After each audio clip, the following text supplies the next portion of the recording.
A bright autumn morning filled Peppa's house with excitement. Today was Halloween, and the family prepared for their favorite spooky celebration. Peppa and George carved pumpkins with Daddy Pig. The jack-o'-lanterns grinned with sharp, menacing teeth that seemed almost too realistic. Mummy Pig decorated the house with fake spider webs and plastic skeletons. But something felt different this year. The decorations moved slightly in still air. The family dressed in their Halloween costumes. Peppa wore a witch hat, George became a little ghost, and their parents chose vampire outfits. As evening approached, strange fog rolled through their neighborhood. The jack-o'-lanterns began glowing with an eerie, unnatural orange light that pulsed like heartbeats. Peppa noticed their carved pumpkins' expressions had changed. The smiles became wider, more sinister, and the eyes seemed to follow her movements around the room. During trick-or-treating, the children knocked on doors but found only empty houses. No lights were on, yet candy appeared mysteriously in their bags. George's ghost costume began floating on its own, lifting him off the ground. His frightened squeals echoed through the empty streets as he drifted higher. The plastic Halloween decorations came alive. Skeleton hands reached out from fake graves, and rubber bats flew in circles around the terrified family. Daddy Pig tried to remove his vampire costume, but the fangs had grown into his real teeth. His reflection disappeared from windows and mirrors. Mummy Pig's witch hat wouldn't come off her head. She began speaking in ancient languages she didn't understand, casting spells against her will. The jack-o'-lanterns started moving by themselves, rolling through the streets and surrounding the family with their glowing, evil grins. All the neighborhood children had vanished. Only their empty costumes remained, walking around like ghosts searching for their missing owners. The family realized they were trapped in an endless Halloween night. The sun would never rise again, and they would remain in costumes forever. George floated higher into the dark sky, becoming a real ghost. His body faded away, leaving only his voice echoing from the clouds above. The jack-o'-lanterns revealed their true nature as ancient spirits. They had been waiting centuries for Halloween to become powerful enough to take physical form. Daddy and Mummy Pig transformed completely into their costume characters. They lost their memories and humanity, becoming actual vampires and witches forever. The evil Halloween spirit spread throughout the world. Every carved pumpkin became a portal for darkness, and every costume became a permanent transformation. Years later, new families celebrated Halloween, unaware that their innocent decorations and costumes would trap them in the same eternal nightmare. A peaceful morning filled Peppa's neighborhood with children playing and families enjoying their daily routines. Everything seemed perfectly normal until strange reports began circulating about people mysteriously vanishing without any trace. The first disappearance happened to Pedro Pony, who was last seen playing with a new brown fluffy toy called Labubu. His parents found only his empty bedroom with small brown fur scattered across the floor. Rebecca Rabbit vanished next, followed by Candy Cat and Danny Dog. The town became filled with worried parents searching for their missing children. Police investigations found no clues, only brown fur left behind in each empty bedroom. Peppa's family remained unaware of the danger when Daddy Pig brought home a brown Labubu toy from the store. He proudly presented it to Peppa and George, thinking it would make them happy. The children were immediately drawn to the adorable creature with its big innocent eyes and soft fuzzy texture. Strange things began happening around the house after Labubu's arrival. Doors would creak open by themselves, shadows moved independently, and cold drafts appeared in warm rooms. Mummy and Daddy Pig noticed their children becoming obsessed with the toy. Peppa and George would whisper to it, stare with glazed expressions, and refuse normal family activities. The children's behavior grew disturbing. They stopped eating meals, claiming the Labubu toy provided nourishment through their dreams. Their skin became pale with sunken eyes. Susie Sheep visited but left immediately after seeing the strange toy. She felt overwhelming dread whenever she looked at Labubu's unblinking stare and permanent smile. At night, eerie sounds echoed through the house. Soft scratching noises came from walls, muffled whispers from empty rooms, and tiny footsteps across floors. Daddy Pig tried removing the toy, but it mysteriously reappeared by morning. No matter where he hid it, the toy always returned to the children's room. The children's eyes began changing color, shifting to the same dark brown as the Labubu toy.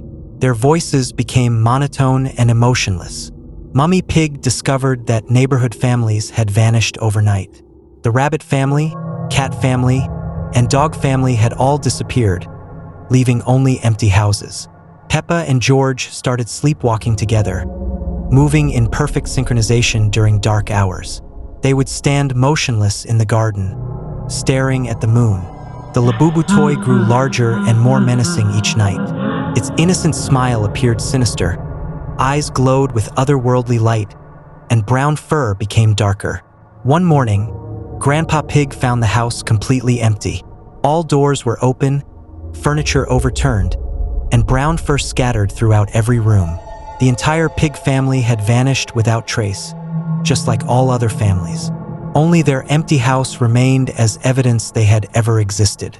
Months later, new families moved into the abandoned houses. Children began finding Labubu toys appearing mysteriously in their bedrooms, and the cycle started again. The town became a place where no children played outside, families lived in constant fear, and brown Labubu toys continued their endless harvest of innocent souls forever. A sunny morning fills Peppa's house with familiar laughter and joy. Peppa and George play in their bedroom while Daddy Pig reads newspaper downstairs. Mummy Pig prepares breakfast in the kitchen, humming her favorite tune. Everything seems perfectly normal in their cozy little home. Strange green mist seeps through the kitchen window as Mummy Pig cooks. The mist swirls around her feet, unnoticed and silent. Mummy Pig continues cooking, but her movements become slower and more mechanical.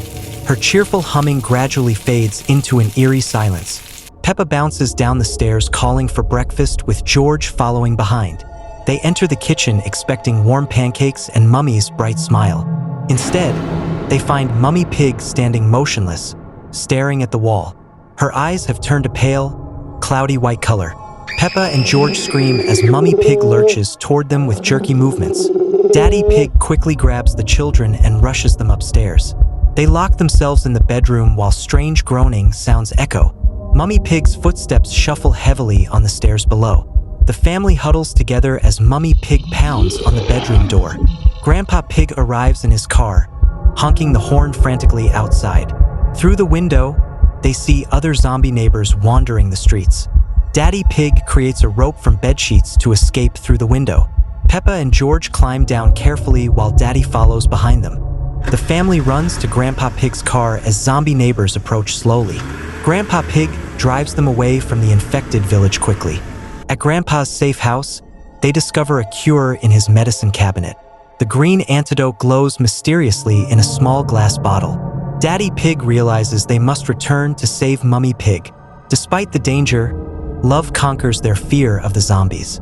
They return to find Mummy Pig collapsed in the garden, weak. Daddy Pig carefully gives her the glowing green antidote medicine. Slowly, her normal pink color returns and her eyes clear. Mummy Pig awakens, confused but completely back to normal again. A sunny morning fills Peppa's house with familiar laughter and warmth. Peppa and George play in their bedroom, the bunk bed standing against the wall with George below and Peppa above. Mummy Pig cooks breakfast in the kitchen while Daddy Pig reads his newspaper in the living room. Everything seems perfectly normal, but a subtle tension hangs in the air like morning mist. Peppa jumps in muddy puddles outside, her usual joyful squeals echoing through the garden. But something feels different today. Her jumps are more aggressive, more violent. The mud splashes higher than usual, covering her face in dark streaks. Her eyes gleam with an unusual hunger as she stares at the dirty water. The family gathers for lunch around their familiar red table. Peppa sits quietly, which is very unusual for her. Her parents exchange worried glances as she pushes her food around the plate. Suddenly, Peppa's teeth begin to grow longer and sharper. Nobody notices at first, but the transformation has begun. Peppa and Susie play in the garden, but the games have changed. Peppa chases Susie with predatory intensity, her new teeth clicking together hungrily. Susie runs in terror, her bleating cries echoing across the hills. The innocent playground has become a hunting ground. Mummy and Daddy Pig finally see what their daughter has become. They stand frozen in the doorway, unable to comprehend the monster their sweet Peppa has turned into. Her growls fill the house, replacing the laughter that once echoed through these walls. The family portrait on the wall seems to watch in silent horror. Peppa prowls through the house at night, her teeth gleaming in the moonlight streaming through the windows. Every creak of the floorboards sounds like a predator stalking its prey. The familiar home has become a dark maze where danger lurks in every shadow. The other animal families in the village begin to disappear one by one. Empty houses dot the hillside like missing teeth in a smile. Only muddy footprints and strange bite marks remain as evidence of what happened. The cheerful community has become a ghost town. Grandpa Pig arrives to find his family's house eerily quiet. He calls out for everyone, but only silence answers. The sun sets over the empty village as Peppa stands alone on the hilltop. Her transformation is complete. She is no longer the innocent little pig everyone loved. The wind carries her haunting laughter across the abandoned landscape. The lesson is clear. Sometimes the monsters we fear most are the ones we create ourselves. It was bedtime at Peppa Pig's house, and the evening shadows grew longer across the children's bedroom. Peppa climbed into her top bunk while George settled into his bed below. The familiar pink wardrobe stood in the corner, its doors slightly ajar. The house fell into peaceful silence, but something felt different tonight. A strange scratching sound echoed from inside Peppa's wardrobe. Peppa lay awake, listening to the odd noises coming from her closet. The scratching grew louder, accompanied by a low, rumbling growl. She pulled her blanket over her head, hoping it was just her imagination. George stirred below, whimpering softly in his sleep. The wardrobe door creaked open wider, and a cold draft filled the room. Two glowing red eyes appeared in the darkness of the closet, watching Peppa with hungry intensity. She wanted to call for Mummy and Daddy, but fear had stolen her voice. The creature in the wardrobe began to emerge, its massive shadow stretching across the bedroom wall. It had long, twisted claws and matted fur that seemed to absorb the light. Peppa finally found her courage and screamed for help, waking George, who began crying in terror. The monster paused, tilting its enormous head as footsteps thundered up the stairs. Mummy and Daddy Pig burst into the room, switching on the lights. The creature vanished instantly, leaving only the open wardrobe and two frightened children. Mummy Pig comforted Peppa while Daddy Pig checked the wardrobe thoroughly, finding nothing unusual. They assured the children it was just a nightmare and tucked them back into bed. But as soon as the parents left, the scratching sounds returned, more aggressive than before. The monster's eyes reappeared in the darkness, and this time it stepped fully into the room. Its massive form towered over the bunk beds, dripping with an otherworldly darkness. Peppa and George huddled together, too terrified to move or scream. The next morning, Peppa told her family about the monster, but they dismissed it as an overactive imagination. At breakfast, dark circles shadowed her eyes from lack of sleep. Susie Sheep came to play, and Peppa desperately tried to explain about the creature in her wardrobe. Susie laughed it off, suggesting they play dress up with Peppa's clothes. But when they opened the wardrobe, all of Peppa's beautiful dresses were torn to shreds, hanging in tatters. Strange claw marks scarred the wooden walls inside the closet. That evening, Peppa begged to sleep in her parents' room, but they insisted she face her fears. Daddy Pig installed a new lock on the wardrobe door, thinking it would help. As night fell, the familiar scratching began again, but this time the locked door rattled violently. The monster was trying to break free, its growls echoing through the house. The lock held for a while, but then came a tremendous crash as the wardrobe door exploded open. The creature emerged, terrifying than ever before. The monster's presence filled the room with an icy chill that made the windows frost over. It moved with predatory grace toward Peppa's bed, its red eyes burning with malevolent hunger. George had fainted from fear, lying motionless in his lower bunk. Peppa pressed herself against the wall, watching in horror as the creature's claws extended toward her. Just then, Grandpa Pig appeared in the doorway, holding an old, leather-bound book. His face was grim but determined as he began reading ancient words in a language Peppa didn't understand. The monster recoiled from Grandpa Pig's words, writhing as if in pain. Grandpa continued his incantation, and the creature began to shrink and fade. He explained that this was an ancient shadow beast that fed on children's fears. Grandpa Pig sealed the wardrobe with special symbols drawn in white chalk, explaining that the monster could never return as long as the seals remained intact.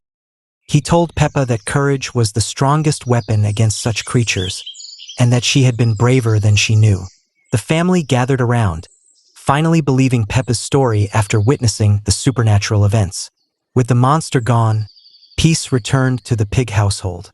Peppa slept soundly for the first time in days, no longer afraid of the darkness in her room. And though Peppa grew up to be brave and strong, she never forgot the lesson that sometimes the things that go bump in the night are more than just imagination. A sunny morning fills Peppa's house with familiar laughter. Peppa and George play in their bedroom where the bunk bed stands against the wall, George below, Peppa above. Mummy Pig cooks in the kitchen while Daddy Pig reads his newspaper in the living room. Everything seems normal, but a subtle, barely noticeable tension hangs in the air.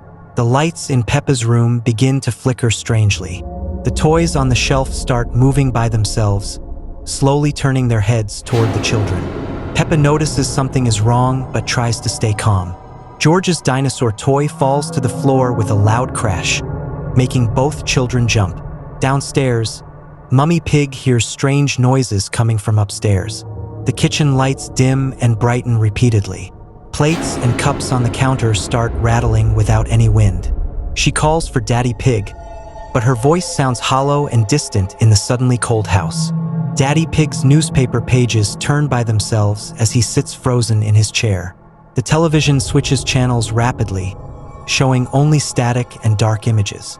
His glasses fog up mysteriously, and he can hear whispers coming from the walls around him. Peppa and George huddle together on the lower bunk as shadows move across their bedroom walls. The wardrobe door creaks open slowly, revealing nothing but darkness inside. Cold air flows from the opening. Both children shiver as their breath becomes visible in the suddenly freezing room. The family gathers in the living room, all looking pale and frightened. Outside, the sky has turned an unnatural gray color despite it being midday. The windows fog up from inside, and strange handprints appear on the glass. No one speaks as they watch the mysterious marks spread across every window. Susie Sheep arrives at the front door, but her eyes are completely white and her movements are stiff and unnatural. She speaks in a voice that doesn't sound like her own, asking to come inside. The ghost finally reveals itself as a translucent figure floating in the center of the living room. It wears old-fashioned clothes and has a sad, lonely expression. The temperature drops even further, and everyone's breath creates thick clouds of vapor. The ghost reaches out toward the family with pale, ghostly hands. Peppa bravely steps forward and asks the ghost why it's in their house. The ghost explains in a hollow voice that it lived in this house long ago and just wants to be remembered. It shows them old photographs that appear floating in the air, depicting a happy family from many years past. The family realizes the ghost isn't evil, just lonely and forgotten. They invite the ghost to stay and be part of their family memories. The house returns to normal as warm sunlight streams through the windows again. The ghost becomes a friendly presence, helping with small tasks and playing gentle games with Peppa and George. The family learns that sometimes what seems scary is just someone who needs kindness and understanding.